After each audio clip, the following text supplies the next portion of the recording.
Hello and welcome back to Talk Wargaming and part 3 of our Back to Basics series. In this video we'll be looking at metal miniatures, notably this kind of Dead Zone Mercenary from Mantic Games. Now metal miniatures have kind of been on a little bit of a decline recently. There used to be a lot more around, however a lot of companies have kind of gone more for resin miniatures in favour of these kind of metal style, but I'll be showing you how to assemble miniatures made of this anyway.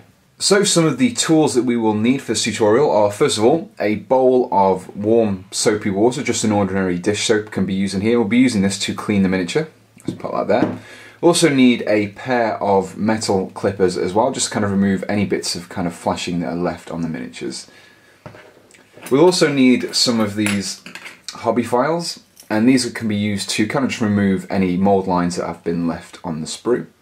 And finally, and probably most importantly, we'll need some super glue.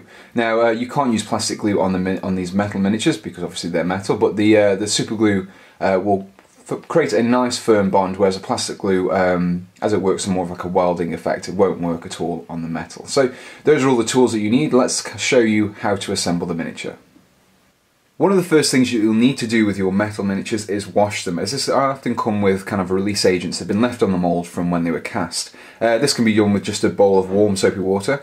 It doesn't need to be particularly hot, just so it's kind of warm enough to be comfortable to work with. So all you need to do is take like an old toothbrush, for example, dip the miniature in, and then just kind of use the toothbrush to kind of scrub, just to make sure that all of the release agents have been correctly removed, and it's just a matter of getting in all those kind of nooks and crannies. It just allows the primer paint to cover much better when you actually come to the stage of painting it, and stops it from just kind of running off. So there we go, give it a good clean, and we'll just leave that to dry, leave it to the side for a few minutes, and just let it to dry before moving on to the next step. The next stage of preparing the metal miniature is to remove any of these kind of extra little tabs that we've got that have been left over from the mould, and for this we can use the clippers. Now a lot of these aren't usually too hard to remove. You can just pretty much kind of flick them off with your finger, just get a fingernail in there, and they can just bend off quite easily. However, when you get larger ones you will need to use some clippers such as these. Just use them to just kind of get under there and just easily clip them off. The metal's quite soft when it's thin, so it's quite easy to remove them with these clippers. We've got a few extra bits here on the edge of the claws, just bend them out and just clip them off like so. And you basically, the ideal thing about these clippers is that they come to quite a sharp point as well, so you can really get in those details without kind of clipping off parts of the miniature that you don't actually want to.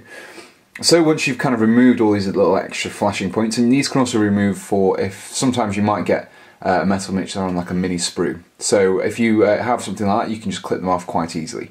So let's move on to the next stage of removing the mould lines. Sometimes with metal miniatures you may find that these slight mould lines occur, and it's basically just where two halves of the mould haven't joined properly.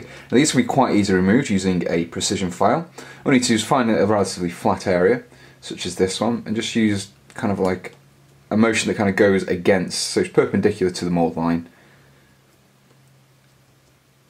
We'll just keep kind of working on it like that, just kind of making sure that we're not accidentally obscuring any details that we don't want to, such as the kind of the jawline. It's not too bad for areas such as these because it's just under the chin of the head, so it's quite easy to remove this without having to worry too much about removing detail, as this will kind of be beneath the main focus of the miniature anyway. So that's gone some way to remove the mould line. It's not been completely removed, however it is much better, and it'll be much less noticeable on the miniature.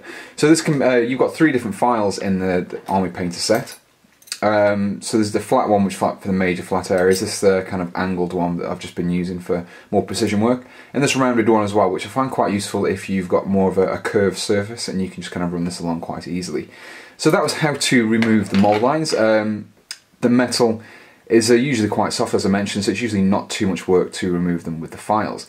So now that the miniature has been completely prepped, it's now time to glue the components together. As I mentioned at the beginning of this video, you will need to use super glue in order to bond the metal together. So I've taken these 2 parts here, these quite nice big surfaces. I'm going to take my super glue. I'm going to apply a small amount, not too much, because if you apply too much then you can end up actually swamping the model and all start squelching out the sides.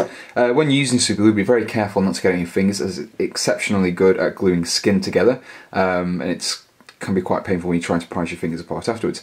So I've got the small amounts of glue there. I've got my two pieces lined up. I'm going to be carefully placing them together, enough so that making sure that my fingers stay well away from the glue. And what I'm going to do is I'm going to hold on to this, apply some pressure for a few seconds, just so it's enough to allow the glue to bond properly. And then hopefully once we remove it, it'll be kind of strong enough to hold the weight of the backpack onto the main body. Now with glue as opposed to resin, with metal as opposed to resin, it's a lot heavier as well. So sometimes for some parts you may need to pin arms when you glue them, but I won't be covering it in this video.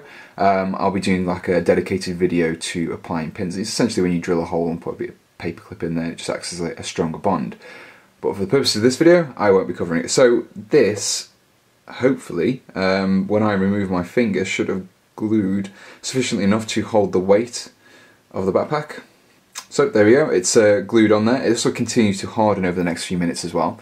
So I won't want to mess with it too much for the time being until it's correctly hardened, especially with them being quite large pieces. So let's kind of get this miniature finished and then zoom out and give a summary as to this tutorial.